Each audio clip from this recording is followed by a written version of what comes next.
So, just to recap the situation, the party's allies are all dead. Scorch the Sea Wolf has bled out on the far side of the courtyard. The pit fighter and thief are both unconscious, and the thief only has one turn left to live. And the last remaining character is huddled behind a closed door, praying that it will offer some tiny bit of protection. But what's even crazier is that basically this entire adventure came down to one dice roll. Hey folks, I'm William, this is Runeforged, welcome to the channel. Last night, my online group finished up our second and final session of the Lost Citadel of the Scarlet Minotaur Adventure for the Shadowdark RPG, and it was absolutely wild. Before we get too deep into it, you may want to go back and watch the previous Session 1 recap video that I'll put down in the description. But if you're not super interested in that, I will provide a brief recap when we get to that section. I've gone ahead and broken this video down into 3 different parts. The first one is a spoiler-free overview of our thoughts on the session and the Lost Citadel adventure overall. The second part is a spoiler-filled recap of our last session, including a detailed breakdown of the dramatic and bloody conclusion to our adventure, so be sure to stick around for that. And the third part of the video is just my thoughts as a GM on what went well and what I might do differently if I ever decide to run this adventure again. Overall, it was a really great session, not least of which was because the players got their epic final confrontation, and I don't think I could have asked for a more exciting ending to their adventure. In terms of the Lost Citadel adventure itself, it is quite good. It has an awesome theme layout and is exceptionally easy to run, and the primary antagonist is truly worthy of the role. Also, with very few exceptions, the different dungeon areas are extremely fun and interesting. There were only a couple of areas where I would have made changes, and we'll talk a little bit about that later in the video. But I will say that this adventure is a little bit long for what I would consider to be a starter adventure. I don't really know why I thought this, but I was kind of under the impression we'd be able to knock this adventure out in a single session. But I was very, very wrong. Overall, it took us about 2 3-hour-long sessions in order to complete the adventure, and it probably would have taken 3 or 4 if the players wanted to explore the entire dungeon. I don't usually run a lot of games where the PCs are in the same location or dungeon for more than one session, so I guess I just was not expecting a longer dungeon like this. Also, I really like it when starter adventures are true one-shots that you can finish in a single evening. I think that when you're testing out a new system, you really want to create a scenario that involves minimal time investment for both the players and the GM, so that you don't run into situations where people didn't really enjoy that first session very much, but they feel obligated to show up for more sessions that they're not really that excited about. But overall, it wasn't too bad, and we did end up finishing it in just 2 sessions, which seems reasonable to me. Despite some minor issues, I will say that this is probably one of the best and almost certainly the easiest to run adventure that I've ever played. I'd give it a 9.5 out of 10, and I highly recommend it to anyone who's interested in playing Shadowdark. And as a result of how much we really enjoyed this adventure, I will almost certainly be playing more Arcane Library created adventures in the very near future. So be on the lookout for that if you're interested. I am also curious if any of you know any other good Shadowdark adventures that can possibly be played in a single session. It might make a good introduction for other new Shadowdark players. So that about wraps up my spoiler-free thoughts. This is your warning that we are about to enter spoiler territory. But before you go, if you'd like to see more content like this in the future, please consider liking the video and subscribing to the channel. As a new YouTuber, it really does help immensely.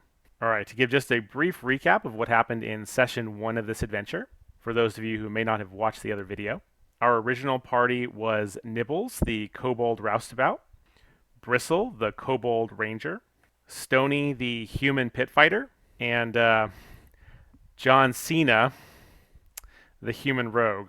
If you see this video, John, please don't sue us. Anyway, about halfway through the session, the Minotaur did appear and unalive poor Nibbles and dragged him back to his lair for nefarious purposes. And that character was ultimately replaced by Scorch, a kobold sea wolf. Towards the end of the adventure, the PCs saved a band of beastmen from an Ettercap attack and ended the session in the hallways just north of the robing chamber. That brings us to the start of last night's session. The first major area the players entered was room number 7, the bull statue. In this room, there is a towering 10-foot tall bronze bull statue with its horns lowered for a charge. And then beyond the sight of the players, on the far wall, there are pairs of deep holes punched into the wall, which, unbeknownst to the players, is what happens when the bull activates and charges down the hallway. Unfortunately, the players did activate this trap the first time they stepped into the hallway, which would prove to be a recurring theme for the rest of the night. In fact, this one bull statue caused the party a ton of trouble over the course of the next 30 to 40 minutes. So the first time the characters triggered the trap, it did knock one of the characters unconscious immediately, but they were stabilized and dragged to safety fairly quickly. Instead of tempting fate, the party decided to take the northern hallway instead. As they continued on their way, they did run into a cave crawler via a random encounter. However, the PCs were able to get the upper hand immediately and ended up pushing the cave crawler back into the next room, which is room number 6, the bathhouse. The description of the bathhouse lists a statue of a life-sized snake-haired woman with arms raised and mouth open in a scream, and a series of 6 stone basins that are smooth and relatively human-sized. In this room, the players chase down the carrion crawler and put it out of its misery. The pit fighter, recognizing how dangerous the cave crawler's tentacles were, attempted to remove them from the cave crawler. Unfortunately, the first time he did it, he attempted to do so without any protection and ended up hurting his hand and almost getting paralyzed. But on his next turn, he took a smarter approach and simply wrapped the tentacle around his morning star, hoping to gain some of the effects of the tentacle the next time that he attacked, which was a pretty good idea, so that's what happened. There's really no treasure of note in this room, and a couple other minor negative surprises. So I did decide to go ahead and put the cave crawler's nest in this room with a little bit of gold, so that the players felt like there was some reward for coming in here. One of the players also tried to fill the basin with the hot water that comes out of the Medusa statue, but was disappointed to find that it did not have any effect. Luckily, the players did not encounter the scarab swarm that could spawn in this room, and did decide to rest here. But first, they dragged one of these stone basins over to the door in order to block it from others who might want to be coming in. I thought that was a pretty good idea, so I let them have an uninterrupted rest as a reward for their creativity. Next, the party made its way to room number 8, the Blood Bowls. In the description of this room, it mentions 6 alcoves that feature square black plinths, each holding a simple terracotta bowl. And upon further inspections, those bowls show a warrior kneeling in a black rain with hands and mouth open to the sky. I did go ahead and edit this a little bit to say red rain so that it might be a little bit more clear to the players what they needed to do here. And with very little prompting, they figured this room out no problem and were able to get some additional healing out of the bowls. Next, the party returned to room number 7, the same bull statue that they had tangled with earlier. But this time, because they were coming at it from a different angle, they did not see the danger that they were in. And once again, one of the characters got hit by the bull on its way by. At this point, the thief character was dead set on deactivating the statue and tried to spend several turns removing the emerald so that the statue would no longer be a threat to the party. Unfortunately, due to a series of poor rolls, he was unable to deactivate the statue. During these several turns where the thief was trying to deactivate the bull statue, unfortunately the party got a little bit split up. Scorch disappeared into the next hallway, while the ranger and pit fighter stood at the far end of the hallway, out of sight, so hopefully they would not get hit by the bull trap if it were to be triggered yet again. And unfortunately, while the party was split, they did get a random encounter of 1d4 dark mantles, which after being attacked by the ranger character, immediately descended on the ranger and the pit fighter, putting out their torches and surrounding them. Ultimately, with the help of the thief character who came back to help his allies, they were able to defeat the dark mantles, but it was at that point that they realized that Scorch was nowhere to be found. During the turns in which the dark mantle combat was happening, Scorch had happened to come across a blood trail leading deeper into the labyrinth, and after some investigation, he discovered that blood did belong to a fellow kobold, which he correctly believed belonged to his brother Nibbles. This led Scorch on his own little solo adventure, and he followed the blood trail into the central courtyard of the Citadel, where he ultimately found his brother Nibbles, displayed callously on the bull statue. The description of the central courtyard mentions a 20-foot tall black onyx bull statue decorated with various grisly ornaments. The courtyard is made up of sandy flagstones that are sun-scorched in the open air. And in the center of the room, there is a giant heap of bleached bones. Scorch spent several turns in this room, finding several fairly powerful items. Unfortunately for him, a natural 1 stealth check attracted the attention of the Minotaur, which came bursting into the room, looking to destroy any intruders it might find. And this marks the beginning of the final encounter of the adventure. Scorch delays the Minotaur for several turns using his Shield Wall ability, hoping to buy time for the rest of the party to catch up. It is around this point that the rest of the party finds the blood trail that Scorch followed into the center of the labyrinth. And hearing the sounds of battle coming from the central courtyard, Bristle and John rush to help Scorch. However, Stony does not follow them and instead takes a right turn towards the exit of the dungeon, seemingly intent on leaving his friends behind and repeating the same actions that he took in the middle of last session, where he abandoned his friends to their fate at the hands of the Minotaur, ultimately resulting in Nibble's death. With the usage of his Shield Wall ability, Scorch did manage to hold his own against the Minotaur for several turns. When Bristle arrives, he peppers the Minotaur with arrows from the opposite doorway, but his arrows can't seem to quite find their mark. At the same time, John runs to the far end of the room, putting distance between him and the Minotaur, and using the pillars to hide, only coming out periodically to take potshots at the Minotaur when his back is turned. A round or so later, Stony also enters the central courtyard after having a sudden change of heart about abandoning his friends for a second time. As he closes the distance with the Minotaur, Stony swings his Morning Star with the tentacles of the cave crawler wrapped around it, but unfortunately, even after several rounds, he's unable to land a hit. A few turns later, the beastmen that the party saved in the last session arrive to fight side by side with the heroes in this last confrontation. Unfortunately, shortly after the beastmen arrive, Scorch is finally felled by a mighty swing of the Minotaur's axe, and the beastmen also go down over the course of the next few turns, but not before Blort, one of the named beastmen, scores a series of very solid hits on the Minotaur. The next turn, the Minotaur turns its attention to Stony and also brings him down with a single solid hit. Meanwhile, John and Bristle continue to pelt the beast with arrows from afar. John lands a very solid hit with some chunky backstab damage, but Bristle's attacks can't seem to find the mark. Angered by the damage suffered at the hands of the thief, the Minotaur charges across the room at John, knocking him unconscious in a single blow as well. Bristle, now the only PC left standing, fires another arrow, this time scoring a massive hit. Then he wisely retreats into the hallway and closes the door. So, just to recap the situation, the party's allies are all dead. Scorch the Sea Wolf has bled out on the far side of the courtyard. The pit fighter and thief are both unconscious, and the thief only has 1 turn left to live. And the last remaining character, Bristle, the Kobold Ranger, is huddled behind a closed door, praying that it will offer some tiny bit of protection against the Minotaur's charge attack. And spoiler alert, it does not. The door shatters instantly, leaving Bristle face to face with the Scarlet Minotaur, which means Bristle now has a choice to make. Is he going to decide that discretion is the better part of valor, leaving his companions to their grisly fate? Or will he take one last shot, knowing that if he misses, the entire party, including himself, will likely be completely wiped out? Well, you better believe he took that shot. I mean, can you imagine not taking the shot? That would actually be wild.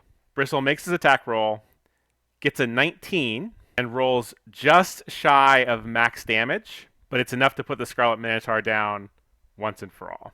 Stony was ultimately saved with a successful stabilized check, but unfortunately, John the Thief perished before anyone could get over to help him. That brings the total death count for the adventure up to 3, which seems pretty reasonable for a first playthrough of Shadowdark. So as I said earlier in the video, I literally could not be happier with the way that the adventure ended, and I absolutely look forward to running this again in the future. All right, so that's the end of the adventure recap. I hope that you enjoyed that little story. And now we're entering part 3 of this video, where I'm going to talk a little bit about what worked and what didn't from a GM's perspective. Overall, this session went much more smoothly than our previous session, largely due to many of the helpful comments that you all left on the last video.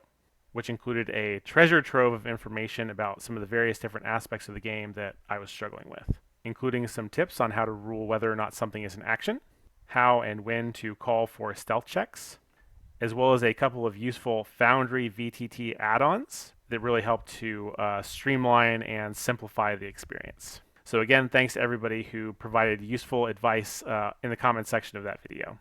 So despite the much smoother session that we had this time, I do still find that some players are missing parts of the 5e experience. One of the major things that was called out was the lack of character customization in Shadowdark, as well as the relatively small number of abilities that are presented for each class. I will say that last night, the players did a much better job of improvising various different actions.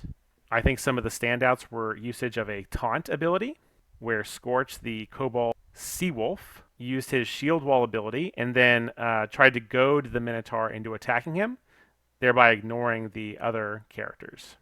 Also, I thought Stoney's idea to wrap the cave crawler tentacle around his Morningstar was a really awesome idea. Although, unfortunately, after he did so, I don't think he ended up landing a hit on another monster for the rest of the night. So that was a little bit unfortunate, but still a good idea. And then lastly, one of the players remarked about the marked difference in power level between 5e characters and Shadowdark characters, which in all honesty is one of the things that I like most about the game. But he did make a really compelling argument that I had not considered before, which was that as a result of the attributes modifiers being so low, it actually results in a pretty staggering number of missed attacks. And while I do think it is good and healthy for the game to have characters miss attacks sometimes, it really did feel like characters were missing most of their attacks during this adventure. And there were quite a few encounters where a particular character did not manage to land a single hit, even though the encounter took place over the course of multiple turns. And for that reason, I can very clearly understand why some of the players were frustrated about not being able to hit their target. I think to solve this problem moving forward, I will almost certainly be making use of the pulp and momentum modes, like the optional rules for Shadowdark, which should help mitigate and smooth out some of that bad luck. I also think that if I ever start a new Shadowdark campaign for players who have not played the system before, I will encourage them to either use the pre-made characters or potentially limit the class and ancestry options to just the ones that are available in the core rules. I did have a couple players say that they felt a little bit overwhelmed by the number of choices available to them at character creation. And because they didn't really feel like they had a good grasp on the rules before making their character, they didn't feel very well equipped to make those choices. Also, I did notice that the pre-made characters appear to be a little bit tougher and a little bit better optimized than what you would typically get by rolling up a random character. So they probably make for a much better starting experience. I also think I could have gotten away with each player only having a single backup character instead of two, and that would have saved us a little bit of time during the setup process. Also, and I think I already touched on this earlier, but I think some improvements need to be made to the bathhouse room in the dungeon. As it stands right now, there are only negative or harmful things in that room, and no treasure or allies to be gained at all, which stands in stark contrast to, I think, every other room in the dungeon. I think my quick fix of having the cave crawler lair be in that room was okay, but I think there's more interesting things that we can do with that room. Maybe having some sort of puzzle or reward unlock through creative use of the water pump that's in that room and the various different basins. I'm not sure exactly what that looks like, but if I ever run this adventure again, I'll have to give that some additional thought. As I mentioned earlier in the video, the Lost Citadel does seem a little bit long for a starter adventure, and I really wanted to wrap this up in no more than 2 sessions. So I did decide to throw the players a little bit of a bone in the form of the blood trail that was left behind when the Minotaur dragged Nibbles back to its lair at the center of the labyrinth. Exactly as I had hoped, the characters found that blood trail and immediately made a beeline for the central courtyard, where I hoped that they would have their final confrontation with the Scarlet Minotaur. If I ran this adventure again, I think it would also give some additional consideration to how the players might interact with the Beastmen and Ettercap factions that are found in the dungeon, including how the players might interact with those factions, and how much help they might be willing to offer in trying to take down or distract the Scarlet Minotaur. but also I would want to balance that against the fact that, if all the beastmen or all the ettercaps were to help in the battle against the Scarlet Minotaur, I think it might lead to a somewhat unrewarding experience, as the fight would probably be very, very easy. Although, if the players had done some clever thinking or managed to negotiate well, maybe that would still be a rewarding experience for them in the end. I also think it might be nice to add like an alternate way to defeat the Minotaur. One idea that I had was if the players were able to destroy the large bull statue in the center of the labyrinth, maybe that could weaken the Minotaur in some way, like maybe reducing its hit points or damage by half for the remainder of the adventure. And lastly, as kind of a bonus tip, I would use this very cool colorized version of the Lost Citadel map that I found on Reddit, posted by the user OnionWorks3D. And I'll put a link to that post down in the description so that you can use this map in your game if you want to. So overall, I think this was an absolutely phenomenal end to our adventure, and I very much hope that you enjoyed hearing about it half as much as we enjoyed playing it out. If you'd like to see more videos like this in the future, please consider liking and subscribing to the channel. And I think that about wraps it up for now. Thank you so much for watching, and I hope you have a wonderful day.